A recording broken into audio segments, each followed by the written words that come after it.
Aduh. Oke, kita lanjut kalian ini kayak ada intermezzo nih. Ini agak-agak serius lagi nih kayaknya nih. Apa buat informasi buat teman-teman yang dengerin ya. Pasti ada yang bertanya-tanya nih jadinya. Pertanyaannya kayak gini nih. Apa aja sih yang dipelajari? Terus prospek kerja dari lab ini tuh jadi apa gitu. Karena kan teman-teman bingung biasanya. Duh masuk lab ini. Kita mau jadi apa nih? Terus apa aja nih yang dipelajari nih? Kayak tadi misalkan mikir. Kayak tadi udah mungkin Riko. Waduh ERP nih masuk ERP aja nggak ada codingan segala macam. Tetap ada gitu. Nah jadi buat teman-teman mungkin maba yang dengerin gitu kan sebenarnya apa aja sih yang dipelajari di lab ini terus prospek kerjanya itu jadi kemana gitu mungkin boleh Ken.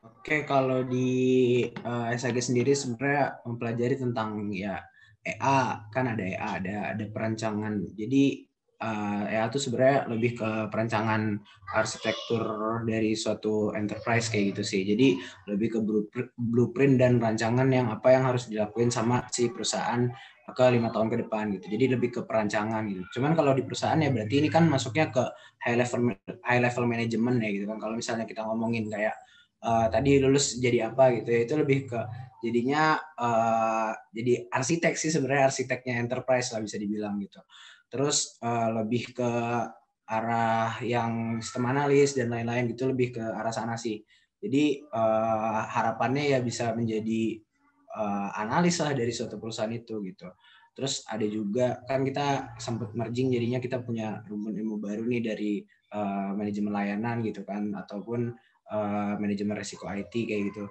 itu yang biasa dipelajari di CRM gitu kan customer relationship management gitu kan mungkin udah sering dengar juga teman-teman gitu kan itu tentang pelayanan sama customer dan lain-lain seperti itu jadi lebih ke tadi ke analisis dan pokoknya di tingkatnya tuh udah high level management seperti itu sih mungkin bisa lebih pahamnya lagi nanti kalau udah join ke ini ya misalnya mau jadi study group atau kayak gimana itu pasti bakalan lebih dijelasin lagi sih singkatnya itu sih Oke Ken boleh lanjut Rul. Oke Zen. Tadi kita ulang lagi lah pertanyaan. Apa aja sih yang dipelajari terus prospek kerja dari lab-lab ini ya? Kan dari lab dulu sih Zen pengen dijelaskan ya. Kan laboratorium ini kan merupakan sebuah lab riset yang mana dia lebih menekankan tuh pengembangan SDM dari anggota laboratorium IM ini. Hal itu tadi yang gimana caranya mengembangkan SDM dari anggota ini ditopang dari 5 divisi yang tadi disebutkan tadi. Apa aja sih yang akan dapatkan jika teman-teman masuk ke lab AIM? Itu pertama tuh mendapatkan bimbingan, penelitian riset dan proyek serta mendapat pengakuan dan apresiasi dari laboratorium AIM dan fakultas. Itu lebih ke penelitian dan proyeknya lebih ke jaringan itu kan. Bisa dari permintaan dari perusahaan kasar topologi jaringan kayak keamanannya gimana, kayak cloud computingnya gimana, pokoknya lebih ke basic jaringannya atau ke servernya atau jadi banyak lah yang berhubungan dengan jaringan itu kan. Terus ada juga nih di AIM itu kan ada yang pengabdian masyarakat. Terus gimana pengembangan terhadap kepedulian teman-teman terhadap masyarakat. Bukan hanya di lab AIM ini nantinya mengembangkan semua wawasan tentang jaringan enggak gitu. Tapi juga kita mengembangkan gimana rasa teman-teman peduli terhadap masyarakat dan sikap kepeduli sosialnya gitu. Selanjutnya itu diharapkan teman-teman yang telah masuk lab AIM ini mendapatkan beberapa sertifikasi yang tentunya sejalan dengan permintaan lab AIM, yaitu dalam bidang jaringan. Terus bukan hanya dalam belajar saja teman-teman di lab AIM ini, juga dapat mengajarkan kembali mungkin itu sama anggota lab maupun anggota non-lab AIM dalam bentuk nantinya pelatihan dan kuliah umum. Terus juga di lab AIM ini memfasilitasi teman-teman semua memperbanyak prestasi diri maupun ada persiapan lomba. Kalau teman-teman mengikuti lomba apapun itu mungkin itu kan yang udah disebutkan tadi sama Ken Rangga, mungkin kita bakal collab sama lab-lab lain, itu bakal disiapkan, diberikan wadah, diberikan bimbingan dari yang lomba yang akan diikuti. Mungkin insya Allah ke depannya kita bakal menunjang lagi prestasi yang akan ada gitu, yang kita tuju. Terus gimana sih prospek ke depannya kalau misalkan kita masuk lab IM ini kan, lab IM ini kan fokusnya dalam bidang jaringan. Tentu saja kalau dalam bidang jaringan kayak misalkan security engineer gitu. Kayak pokoknya di bidang server, karena kita semua ini belajarnya nanti ya, ada belajar kayak layanan jaringan, kayak jaringan komputer enterprise, kayak infrastruktur komputasi awan, kayak forensik dan keamanan cyber, pokok banyak, dan itu lebih teman-teman pahami nanti kalau teman-teman masuk ke lab IM, sama kayak Ken Rangga nih, kata-kata Ken Rangga kamu. Itu aja sih Zen. Makasih.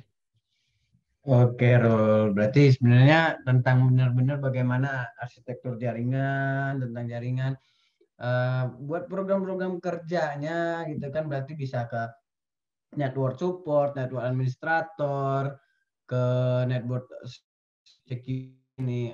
Saya ini kayaknya tahu betul nih kayak jaringan. Biasa peminatan saya ini. Biasa. Sama saya juga.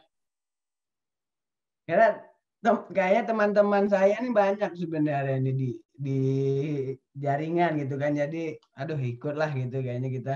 Kalau Chen nggak usah. Betul. Oke. Pokoknya semuanya itu banyaklah lahan. Kalau ngomongin kerjanya atau jalan kerjanya ya semua pasti banyaklah tempat-tempatnya gitu. Jangan takut kehabisan tempat. Yang penting tetap belajar aja, apa peminatannya itu, apa labnya itu, tetap belajar. Untuk masalah kerja pasti banyaklah tempat-tempatnya segala macamnya gitu. Oke, Riko boleh kok. Oke, kalau dari ERP sendiri sesuai namanya nih Enterprise Resource Planning. Jadi fokus kita itu sebenarnya bisa untuk menjadi konsultan, dalam artian konsultan untuk bidang ERP. Nah, kalau di Indonesia itu kebanyakan konsultan SAP. Jadi SAP itu kan software yang digunakan dalam sistem ERP. Nah, kebanyakan prospek kerja itu lebih ke konsultan SAP itu. Tapi tidak menutup kemungkinan untuk bisa di semua bidang. Contohnya kan kita tuh belajar SCM. SCM kan tentang finance juga, kemudian supply chain, kemudian AC, accounting juga kita pelajari, kemudian sistem enterprise. Nah, jadi sebenarnya kalau misalnya dibilang prospek kerja itu kita tuh bisa masuk di mana aja. Tapi perusahaan yang menggunakan sistem SAP, contohnya kayak Tokopedia. Nah, startup Tokopedia kan itu menggunakan SAP. Nah, kita tuh bisa masuk di situ, entah di bidang finance, manufacturing, atau SCM, dan lain sebagainya. Kemudian kalau untuk di lab sendiri yang kita pelajari itu lebih fokus ke pelatihan dan sertifikasi, kemudian lomba-lomba.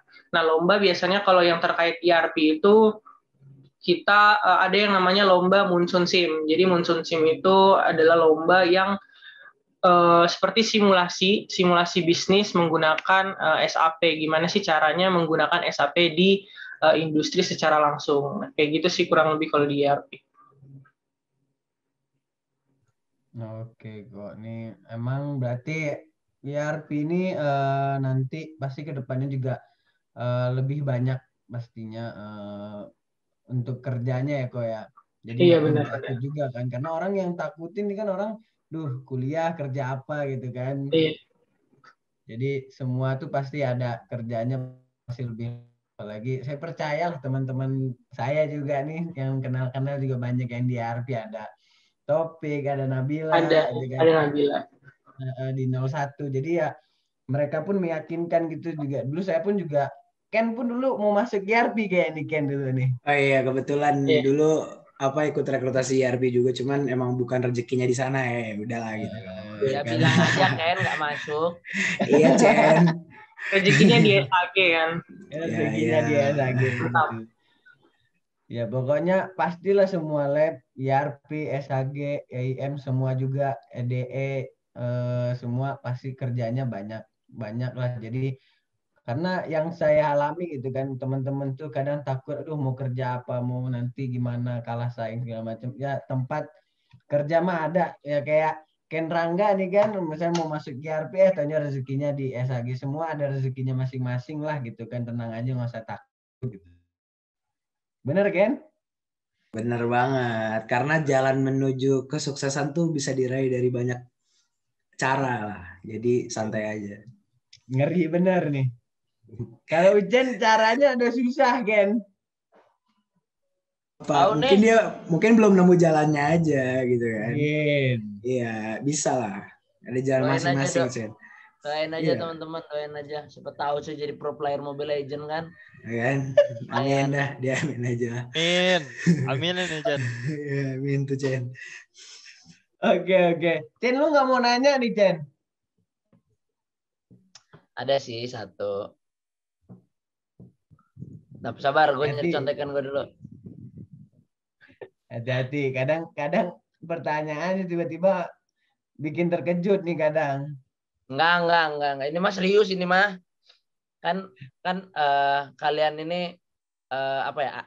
Bisa dibilang ketuanya lah gitu kan, powernya masing-masing. Pasti kegiatan kalian juga di luar tuh kan banyak kan, apalagi gue tahu Kasdim dia pernah ikut organisasi Papua kan, teman-teman Papua juga. Nah, cara ngebagi waktunya kalian sebagai mahasiswa dan koor apa sih? Kordas, ya kan? Koordinator. Koordinator lah pokoknya, sebagai koordinator sebuah lab, itu gimana sih cara kalian membagi waktunya gitu? Boleh dari Kasdim dulu nih. Oke, kalau untuk bagi waktu, sebenarnya kalau gue sendiri itu waktu untuk kuliah itu adalah waktu yang pasti. Maksudnya kenapa waktu yang pasti? Karena kan prioritas utama itu pasti kuliah. Nah, biasanya kalau untuk lab sama organisasi lain itu gue taruhnya di malam, di waktu malam. Kenapa? Karena memang biar seharian itu dari pagi sampai siang atau bahkan sore ada kelas, itu memang buat khusus kuliah aja. Nah, baru deh sore masuk ke malam, nah itu baru fokus untuk organisasi atau lab. Dan itu juga kalian kalau misalnya mau join organisasi atau lab, kalian harus pintar-pintar nego. Maksud gue pintar-pintar nego adalah pintar nego waktu. Jadi kalian harus ngomong juga ke teman-teman kalian, karena kan bukan kalian doang yang organisasi kan, banyak di satu organisasi itu banyak orang gitu. Jadi kalian harus pintar ngomong, saya nggak bisa jam segini, saya nggak bisa jam segini. Nah itu dengan kalian ngomong gitu sebenarnya bisa ngelatih kalian berekspresi, menyuarakan pendapat, dan juga kalian bisa untuk time management. Jadi pelan-pelan kalian bisa bagi waktu nanti. Jadi semua itu sehari udah ada porsi-porsinya, ada fokus-fokusnya. Kayak gitu sih kalau gue bagi-bagi waktunya. Semisalnya nih ada kejadian labnya tabrakan sama kegiatan UKM di luar, milih duluan yang mana nih prioritasnya? Oke, kalau ini tanya ke gue kan ya. Kalau dari gue bakal ngelihat urgensinya atau prioritasnya mana sih yang paling penting. Contohnya kalau di lab ternyata gue itu jadi koor praktikum. Jadi memang benar-benar harus ngurus praktikum hari itu juga. Nah di UKM gue itu cuman jadi kayak anggota, istilahnya kayak kerjaannya itu bisa ntar malam deadline-nya. Nah pasti gue akan kerjain duluan yang kerjaan lab karena memang itu urgensinya lebih tinggi daripada pekerjaan yang lain kayak gitu. Oke, keren banget sih. Ini ya Jen, pelajaran apa sih Jen? Ninggalin Cila, Al.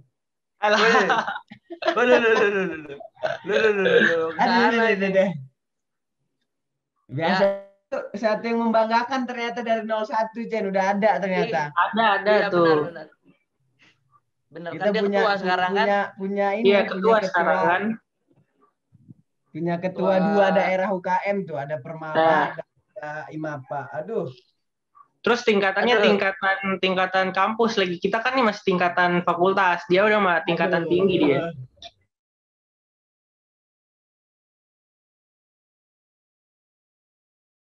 Gue juga wakil Permala.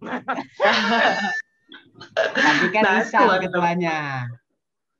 Iya sih ketuanya Isal. Ya udah, sebenarnya banyak ya yang bisa dipelajarin. Jujur ini omongan Riko yang ini tuh jadi pelajaran pelajaran baru lah buat gua. Bisa gitu ketika siang, ketika sore itu kita fokusin emang buat kuliah, tapi malamnya kita buat organisasi. Bisa sih itu gue terapin. Buat gue yang ibaratnya emang sibuk sih ikut organisasi nggak jelas di luar. Mantap. Sibuk banget lu Chen kayaknya Chen. Lebih sibuk dari kita nih.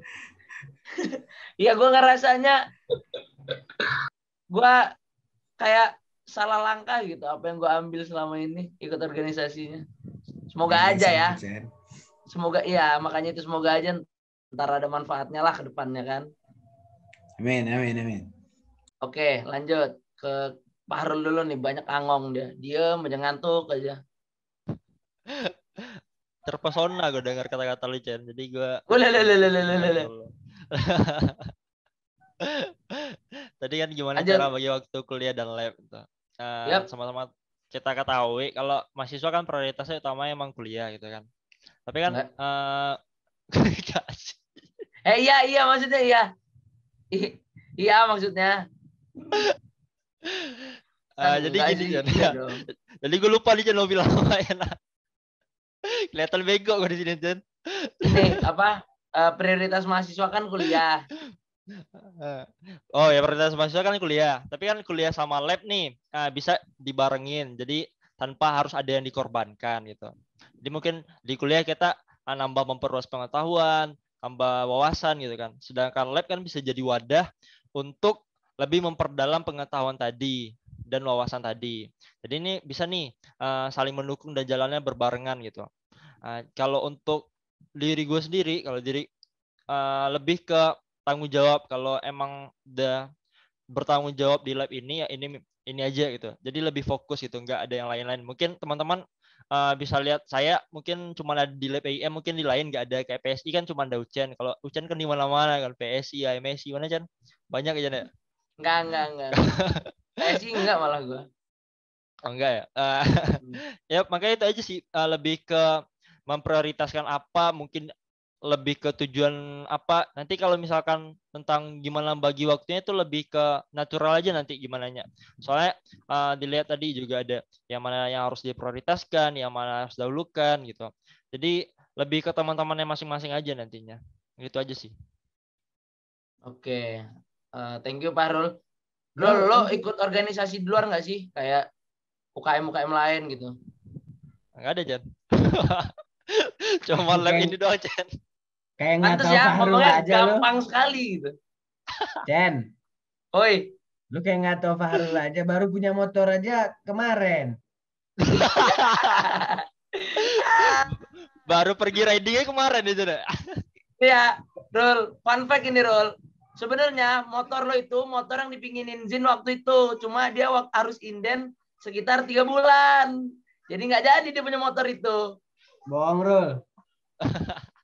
Udah tukar motornya aja. Lebih jangan dong kalau tukar motor. Udah bagus soalnya, udah habis duit banyak. Lu tahu sendiri Fahrul dulu kuliah balik ke PGA. PGA kan? Pulang. Skabirus dulu. Skabirus balik, udah kuliah balik gitu kan. Jadi sekarang udah agak membuka diri gitu. Fahrul.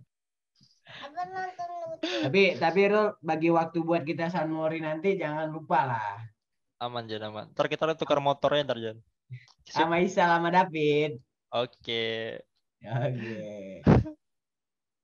Oke, mungkin lanjut Chen. Ken kali ya Ken. Oke, lanjut aja ke Ken. Penasaran gua Ken ini. Cara bagi waktu ya. Waduh, berat juga nih.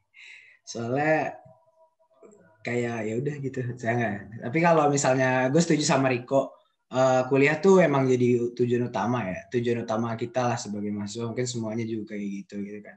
Jadi ya apapun intinya kalau misalnya ada kuliah pasti lebih diduluin gitu kan. Jadi prioritas lah gitu. Nah karena kebetulan gue juga nggak ikut apa-apa organisasi lain, maksudnya ya cuman aktif di SAG aja nih sementara. Jadi ya benar malam tuh biasanya emang udah di set untuk biasanya rapat-rapat atau enggak. Tapi kalau nggak ada rapat pun biasanya masih suka ngerjain sih, maksudnya apa yang bisa siapin nih buat SAG ataupun lain-lainnya gitu.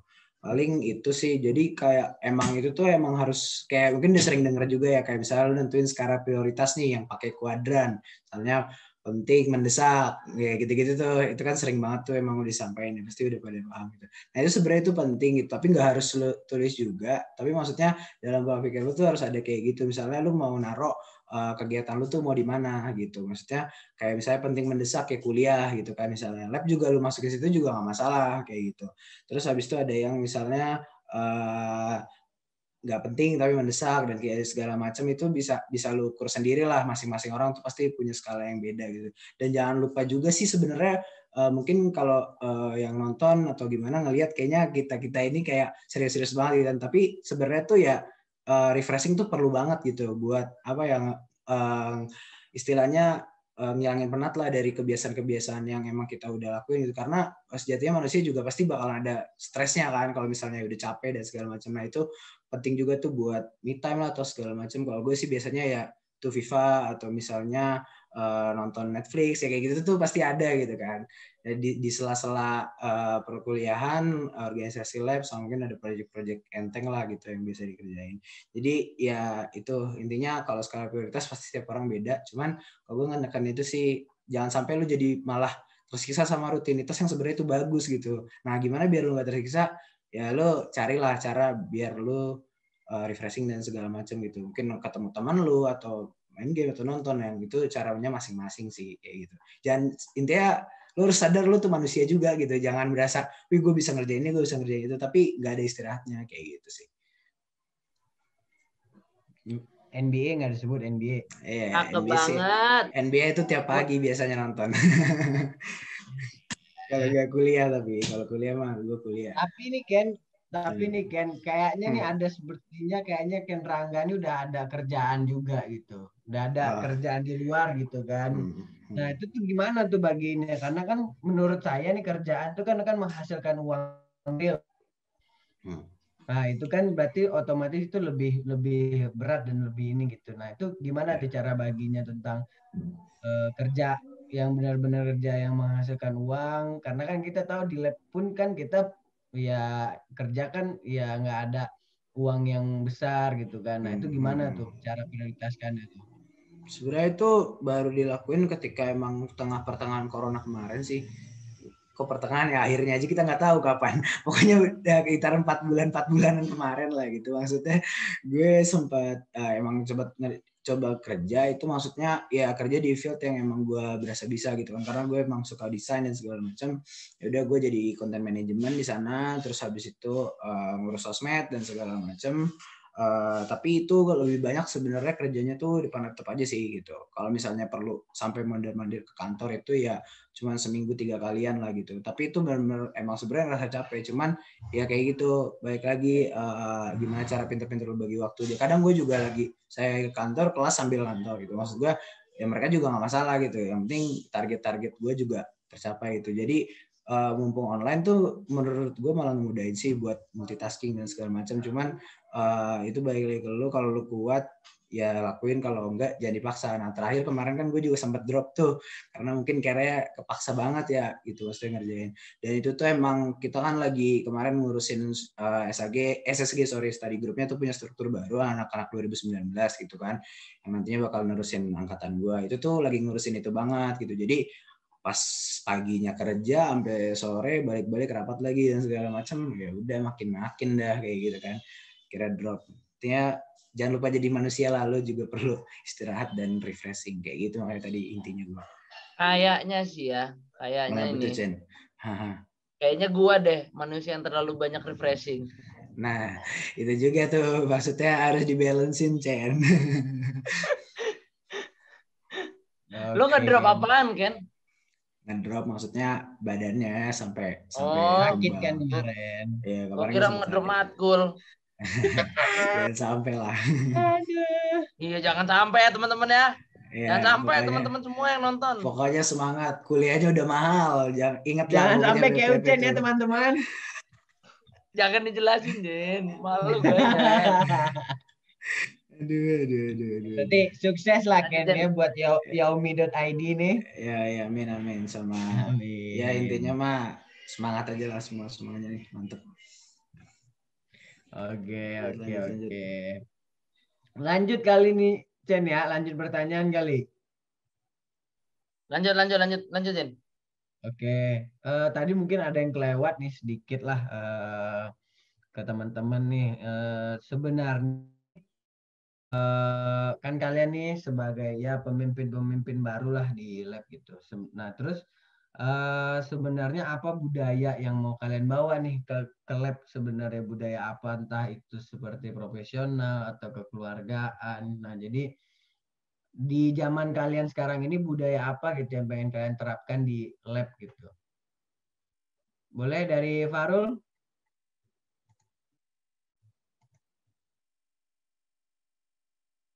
Sendiri itu kan.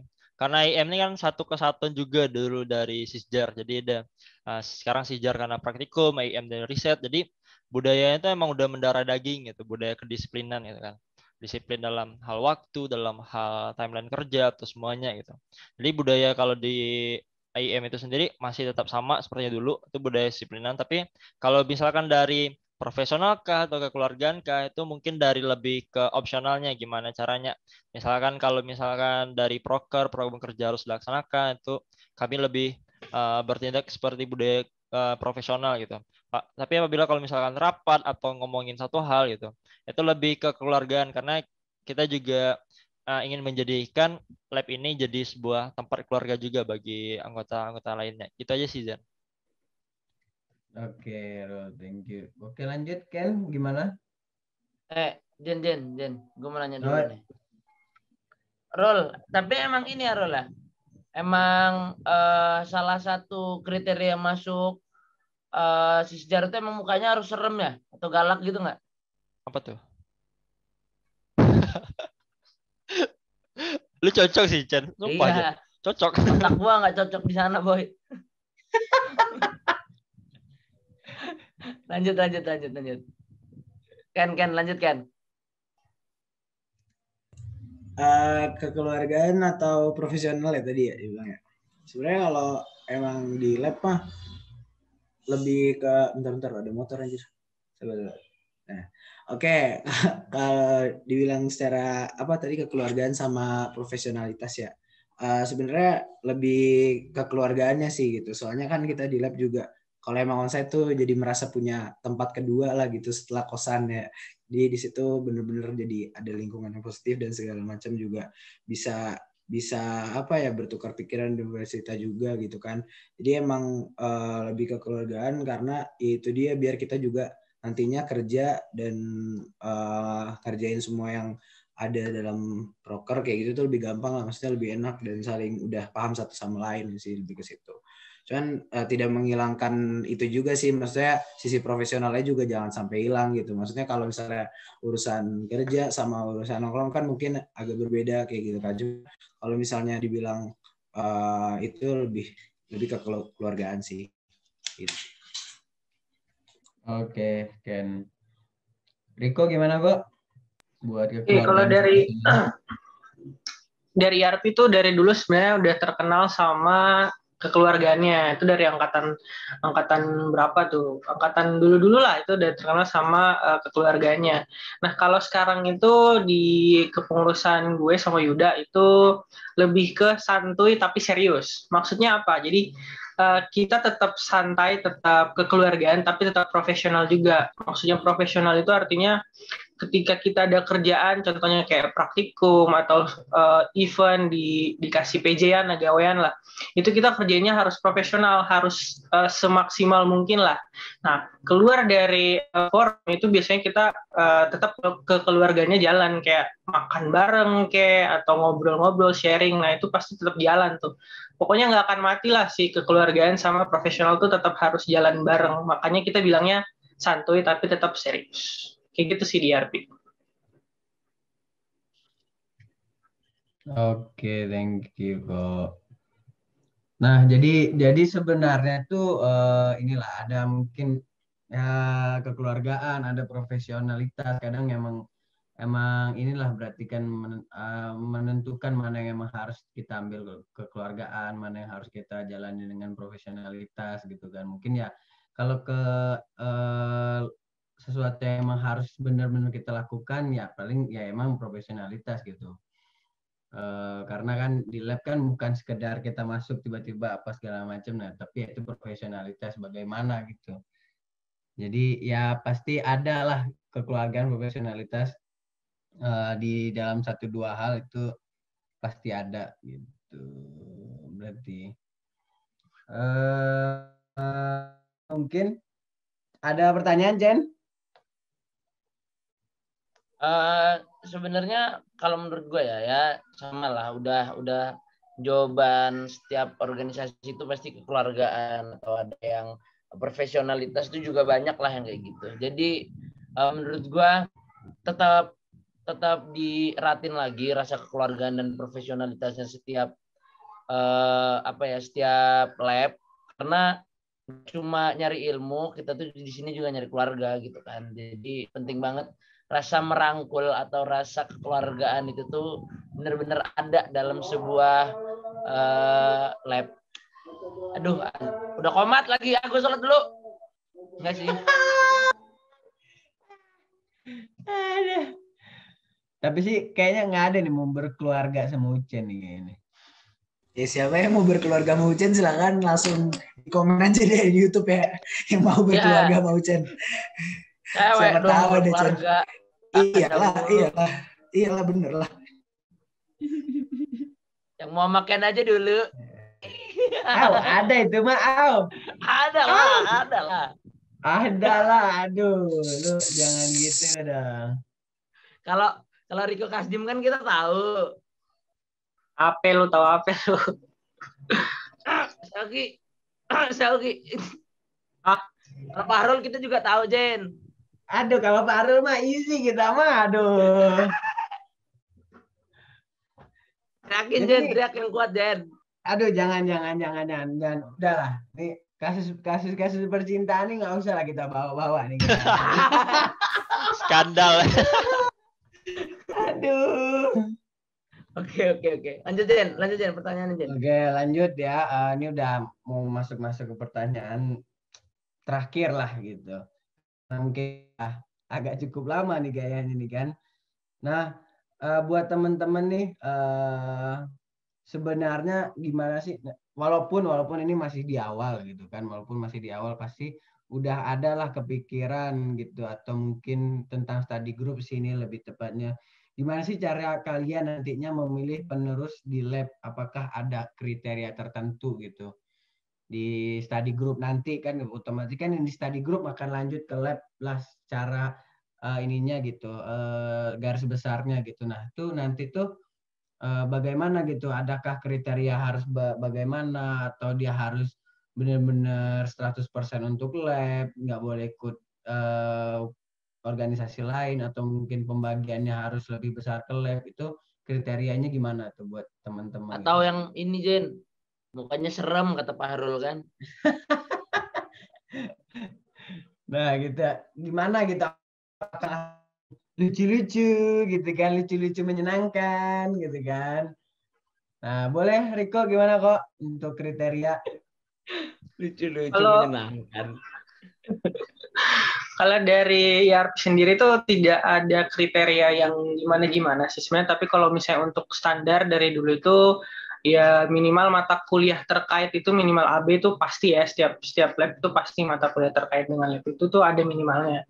Nah, untuk kriteria yang lainnya tuh sebenarnya nggak ada kalau di IRP.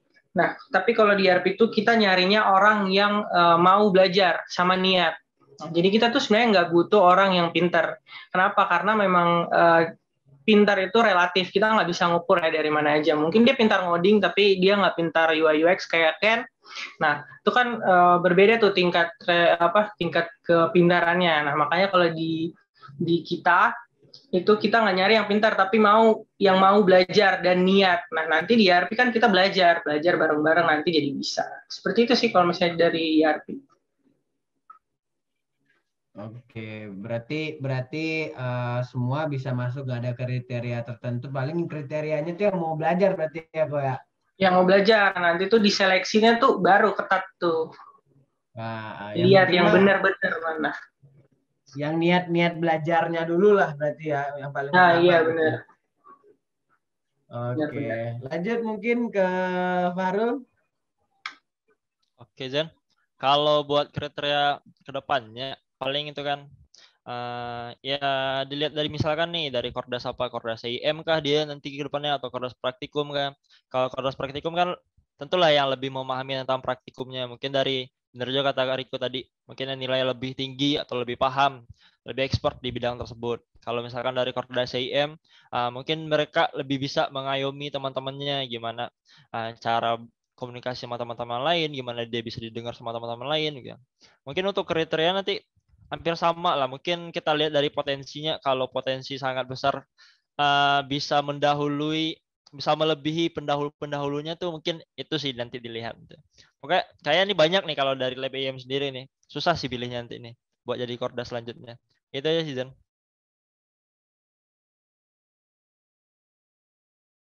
Sebenarnya sama juga berarti Rul ya. Dimana yang mau belajar lebih itu ya itu kan potensi yang lebih berarti ya.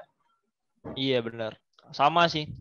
Soalnya sama-sama satu lab ya. Jadi nambah-nambahin aja nih. Dari Riko udah dibilang, udah tambahin dikit, udah gitu aja sih nanti. Berarti coba kita lanjut dulu ke Ken, gimana Ken? Ya benar yang udah disampaikan sama Riko sama Fahrul, itu emang yang pengen belajar, yang ingin improve, apa ya, ingin berkembang di suatu organisasi itu pasti bisa keukur kalau misalnya udah ada kegiatan rekrutasi tadi gitu kan.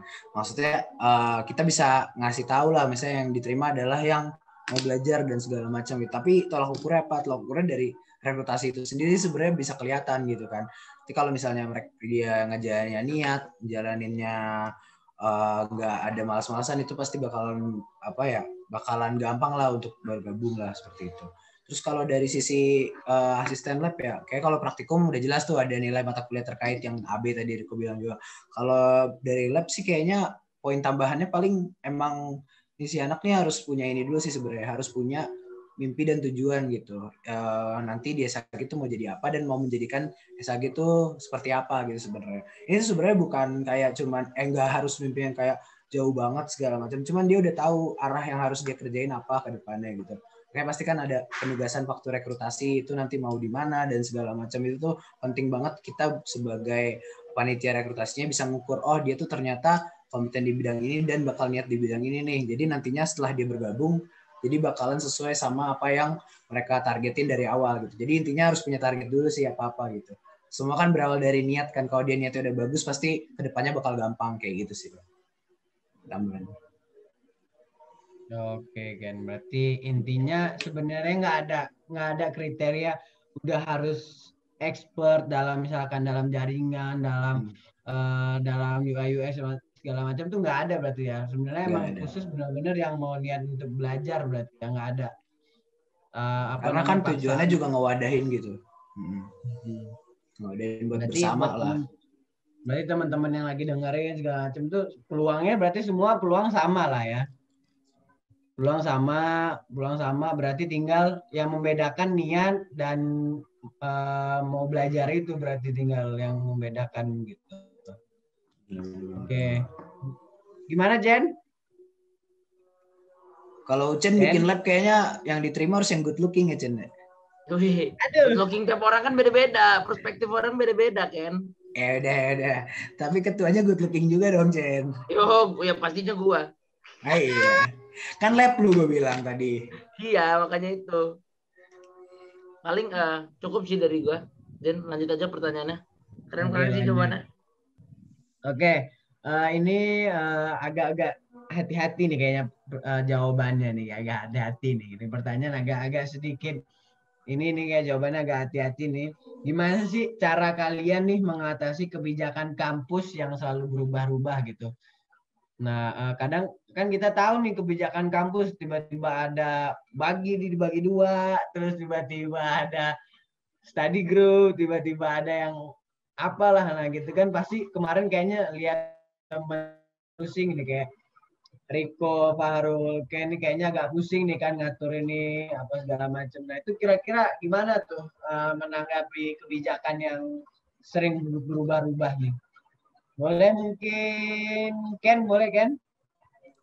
Oke, kalau dari awal kan sebenarnya kita udah tahu ya ada kayak gitu dari sebelum problem ini gitu. Maksudnya kita udah sedia payung sebelum hujan dengan cara kita punya ini sebenarnya punya timeline kegiatan selama setahun gitu. Maksudnya benar-benar udah ada apa yang harus dilakukan selama setahun gitu. Jadi kita udah antisipasi nih kalau misalnya ada perubahan dan segala macam, kita tinggal koordinasiin dengan pembina nih. Bu, begini-gini sebenarnya kita udah punya agenda ini nih, tapi kok ternyata ada perubahan nih dari sisi ini gitu kan.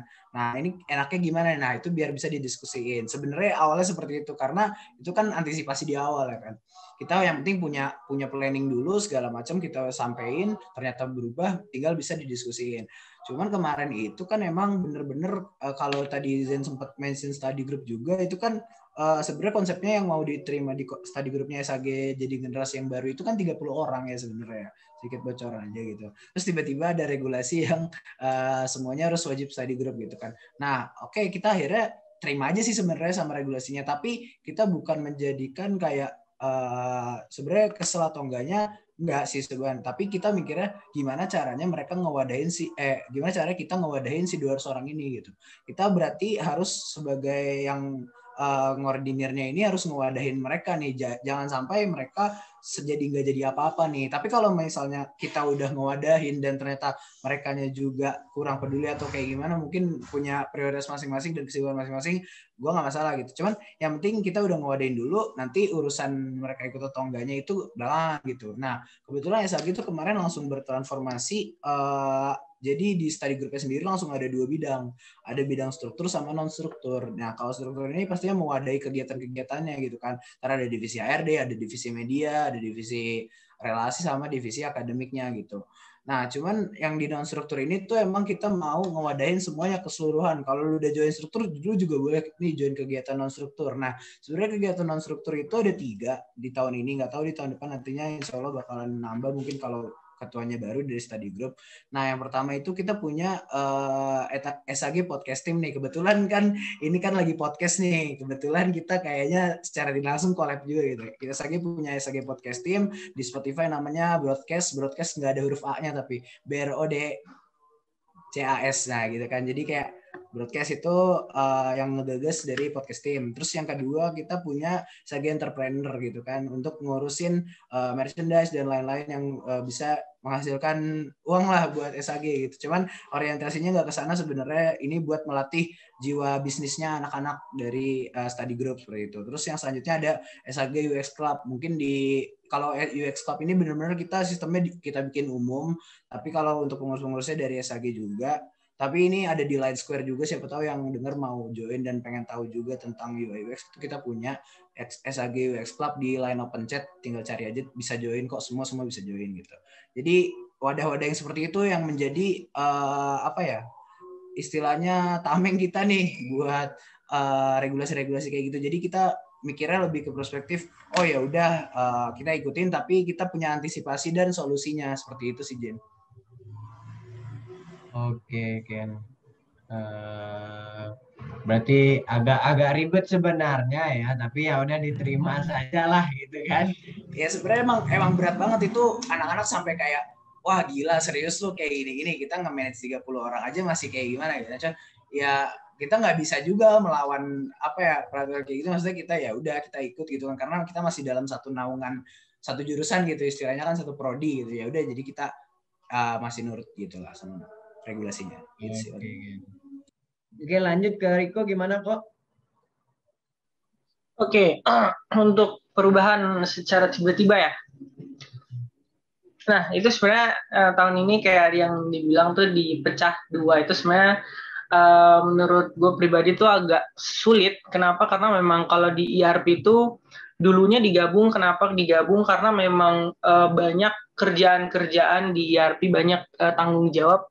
Itu yang hanya bisa dipegang oleh satu angkatan seterusnya gitu. Contohnya seperti exam. Exam itu hanya boleh, itu kan sifatnya rahasia, itu hanya boleh dipegang oleh divisi tertentu, dan orang itu harus menjaga kerahasiaan dari exam-exam kalian, dari data-data kalian. Nah, sekarang tuh diubah semua, jadi nggak ada yang namanya asisten abadi gitu. Jadi itu sebenarnya menjadi tantangan buat kita gimana caranya supaya tetap terjaga data-data kalian di ERP, tapi tetap juga bisa mengikuti mau dari prodi gitu. Nah, sebenarnya kalau dari gue pribadi solusinya itu gimana? Yang sebenarnya gue setuju sama Ken. Kita punya plan dulu. Kemudian nanti kita sampaikan ke pembina. Nah, kemudian nanti ada perubahan. Ketika ada perubahan, kalian sudah punya nih istilahnya plan yang kalian akan ajukan. Nah, ketika nanti tidak sesuai, kalian harus cari jalan tengah. Nah, jalan tengahnya apa yang bisa kalian istilahnya nyaman untuk kalian jalani, kemudian disetujui juga sama mereka.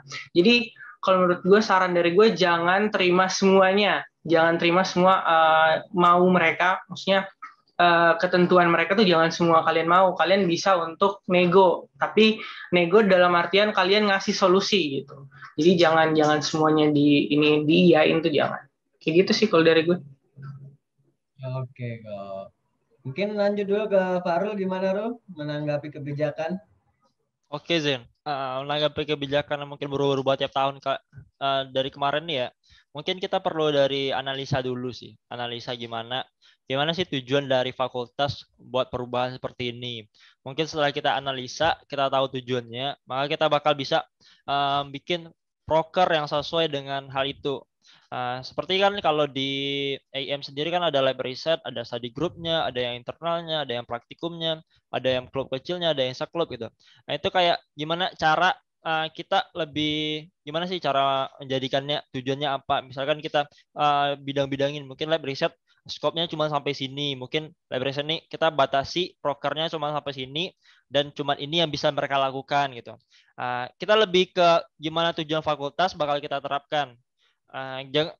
Kalau gue pribadi sih, gue nggak mikir susah gampangnya atau gimana sih perubahan-perubahan ini. Mungkin juga nggak ada petunjuk dari tahun lalunya karena kami bekerja secara tim gitu kan.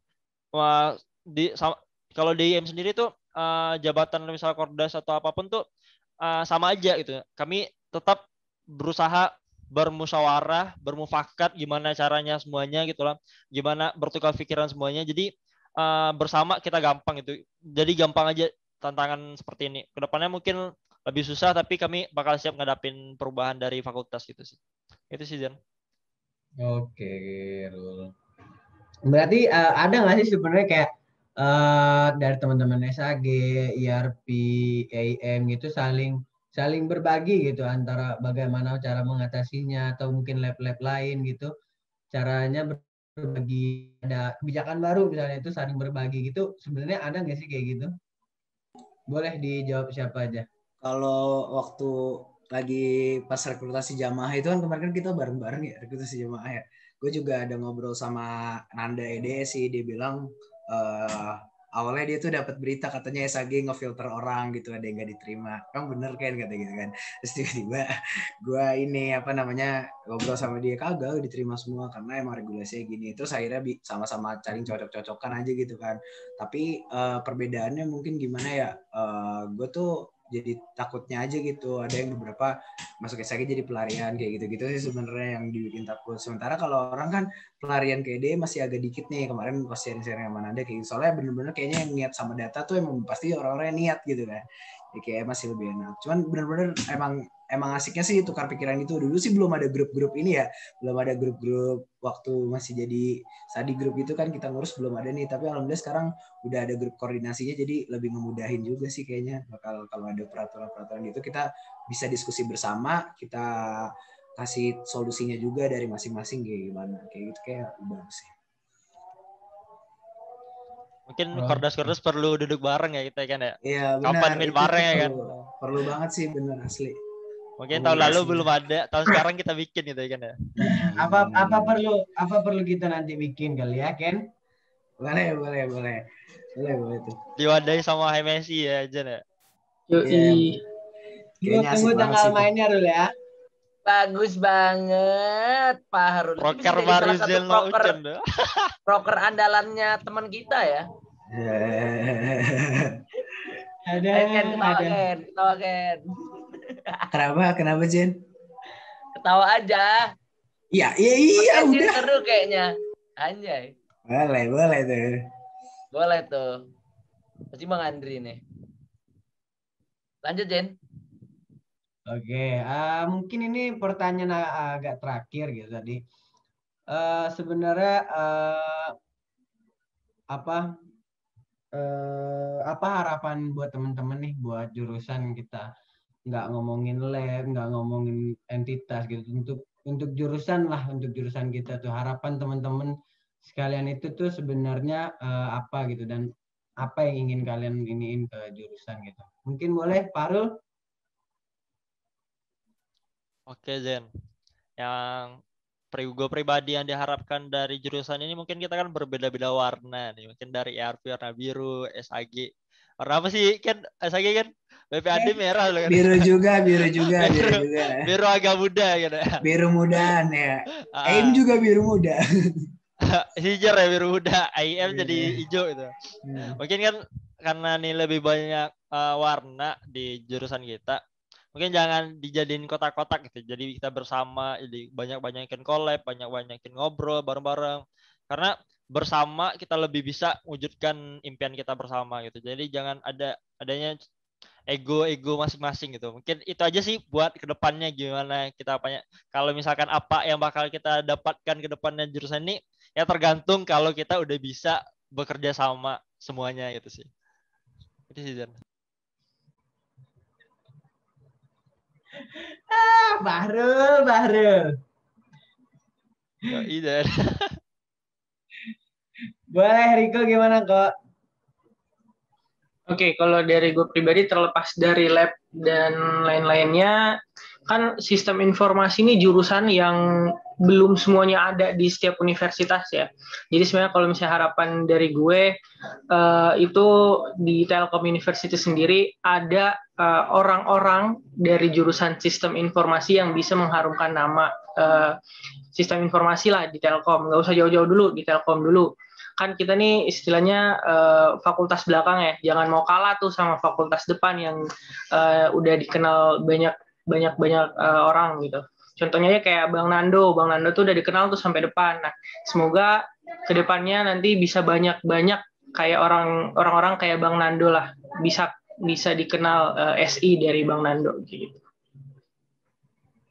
Oke, Riko. Jadi kalau Ken gimana nih, Ken?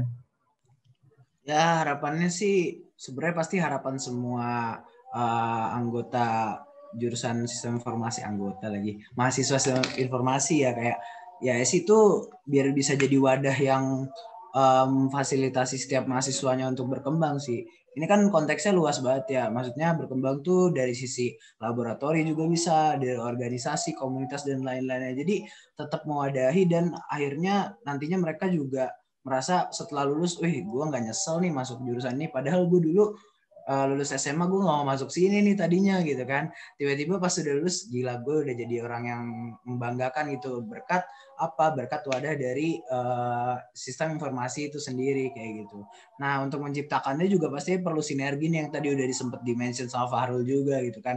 Sinergi antar anggota gitu, baik itu di lab, baik itu di organisasi yang dalam jurusan, terus himpunan itu sendiri gitu. Jadi sama-sama bersinergi lah. Dengan adanya program-program kayak gini, program sharing juga ini udah termasuk salah satu komponennya untuk menciptakan lingkungan positif itu juga gitu, yang nggak pernah tahu apa itu SI, nggak pernah tahu apa itu lab, tiba-tiba oh ternyata tuh kayak gini ya. Akhirnya timbul rasa kayak gue harus join ke sini nih, gue kayaknya jalan gue di SI untuk join ke organisasi ini nih. Jadi lebih memiliki pandangan pribadi lah sebenarnya. Nggak bisa kita batasin si A ini tolak ukurnya tuh dia bagus karena dia joining, nggak bisa, karena setiap orang pasti punya cara untuk berkembang masing-masing kayak gitu sih. Jadi SI diharapkan bisa menjadi tempat dan wadahnya sih buat setiap mahasiswanya buat berkembang kayak gitu.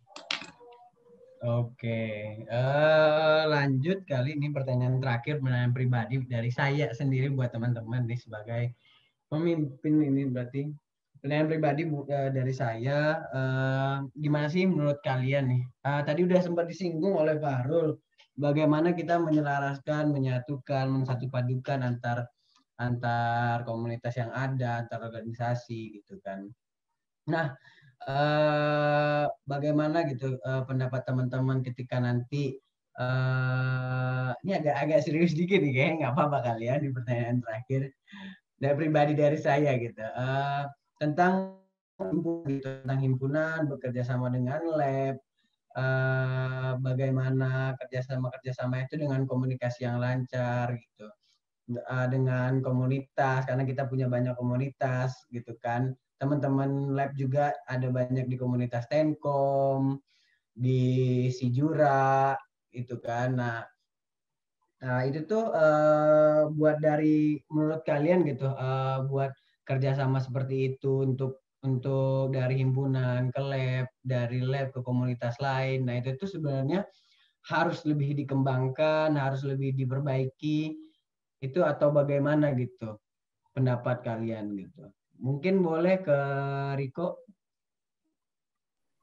Oke, kalau menurut saya itu sangat-sangat perlu ya. Kenapa? Karena di lab aja tuh, di lab itu biasanya ada yang anak HMSI juga. Contohnya di IRP itu ada Anas tuh di Tenkom juga. Jadi sebenarnya kalau misalnya dibilang orang-orangnya sama ya sama. Tapi kenapa nggak collab aja tuh antar HMSI sama lab-lab yang ada di SI? Nah tujuannya juga kan sama. Contohnya kayak sekarang nih kita podcast bareng, terus nanti ditampilin di YouTube ya. Nah, itu nanti kan bakal dilihat juga sama adik-adiknya 2020. Apalagi sekolah sekarang kan lagi online tuh.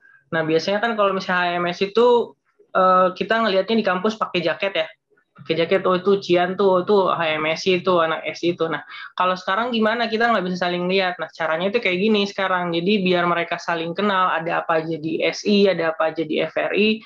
Nah, itu kayak gini sekarang, collab-collab antara lab, antara himpunan kayak gitu sih. Dan itu perlu dikembangkan kalau menurut gue. Oke, Riko. Lanjut, Farul gimana, Rul? Yang masalah tadi ya, sebenarnya susah ya jawabnya, agak-agak gitu kan ya. Tapi gue jawabnya gini aja, karena gue orang Minang, mungkin gue daulin aja dengan pepatah peliti Minang. Ada pepatah Minang yang bilang gini, duduk surang pas sampi-sampi, duduk sama lapang-lapang. Artinya gini, Zan. Kata-kata aja. Biar aman jawab, Zan. Gini jawabnya. Artinya, menyelesaikan persoalan berat itu akan terasa susah kalau sendiri. Namun jadi mudah jika ada pihak lain yang ikut membantu. Jadi sebenarnya di SI ini kan karena banyaknya entitas, banyaknya warna-warni ini semua, kan? Mungkin ego-egonya banyak juga gitu. Kayaknya perlu duduk satu forum gitu, karena belum pernah gitu kan didudukin semuanya gimana. Soalnya kan ini mungkin nih dari kan mungkin kayak saya sendiri kan, wah Kendrangga tuh orangnya keren gitu kan, karena belum pernah orang yang keren kayak sombong tuh gimana, mungkin gini itu kan, mungkin gini kan, sebenarnya gak sombong sih, mungkin Pak ini contohnya gitu. Jadi kan kalau udah duduk bersama gitu kan, Kendrangga saya orang ramah gitu, kayak Riko gitu. Oh dari IRP ternyata Riko udah mencerminkan IRP gimana. Pokoknya kita perlu duduk bareng gitu. Karena kalau kita nggak duduk bareng, nggak bicarain apa sih permasalahan awalnya itu, nggak bakal sampai ke tujuannya sebenarnya gitu. Itu sih Zen. Oke, Rul. Berarti kita harus duduk ninik mamak kayaknya, Rul ya. Yep. Gila, gue pernah dikasih pepatah kayak gituan sama mbahnya Zen loh. Sekarang dikasih lagi sama Pak Harul. Mbah-mbah lo, Rul. Oke, Ken. Gimana, Ken? Lanjut, Ken. Ya, yang dibilang sama Riko sama Farul sih bener ya. Karena ya itu dia, kita pun di lab nggak bisa mengesampingkan gitu. Kalau ya kita tuh masih di bawah satu naungan gitu, satu naungan di himpunan SI gitu ya. Masa kalau misalnya kita nggak bersinergi ya namanya ngapain gitu kan. Buat apa juga kalau misalnya lu tiba-tiba bangga gitu akan suatu organisasi yang lu punya atau suatu lab yang punya, tapi balik lagi ini tuh adanya di mana, adanya di himpunan kita gitu. Kalau misalnya kita hanya menolak mentah-mentah untuk bersinergi sama mereka, ya itu justru malah jadi bencana banget sih buat anggota-anggotanya gitu. Justru harusnya kita sama-sama saling bangun, saling support lah gitu. Mungkin gimana ya, dari himpunannya ngewadahin buat lab-labnya, dari lab-labnya juga support nih buat himpunan. Jadi sama-sama ada sinergi di situ lah. Intinya sebenarnya sama Farul sama Riko. Dan bener banget Farul bilang perlu banget ngobrol-ngobrol gitu kan.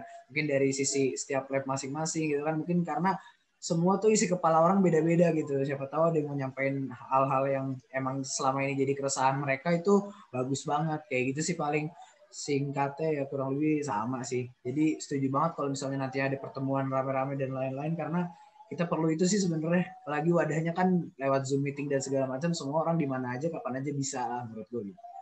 Aman. Oke, Gen. Nanti kita susun acaranya ya. Siap. Fahrul ketua panitia Fahrul ya? Dan Rangga. Presiden dong. Oke. Makasih, ini mungkin udah di ujung, ini udah sekitar hampir 2 jam kita ngobrol-ngobrol nih kan.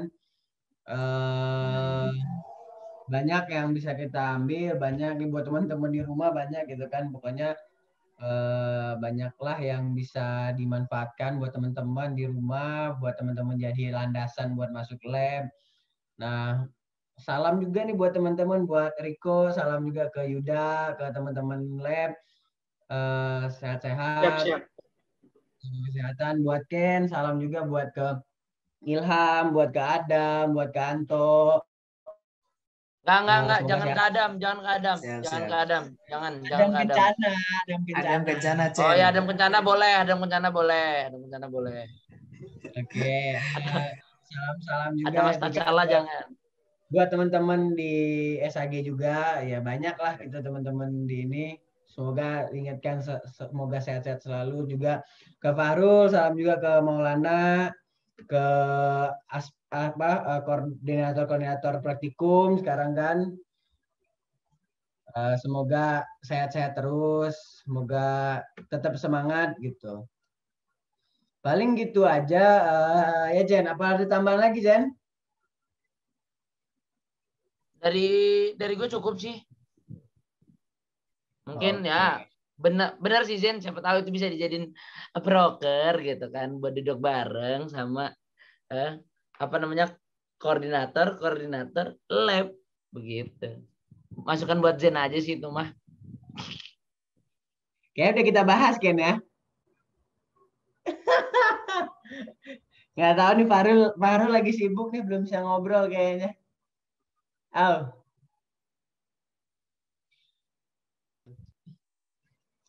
Sama David boleh kali itu.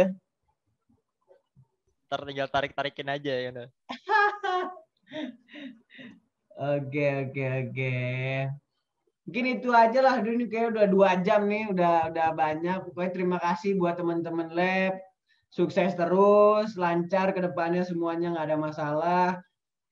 Saling bantu di masa yang online kayak gini. Ya kita mau berlandaskan apa lagi kalau bukan kolaborasi bersama, ya kan? Kita ya karena kalau online gini ya banyak gitu hal-hal yang nggak terduga gitu. Semoga semuanya lancar. Salam juga buat teman-teman lab, sehat-sehat selalu.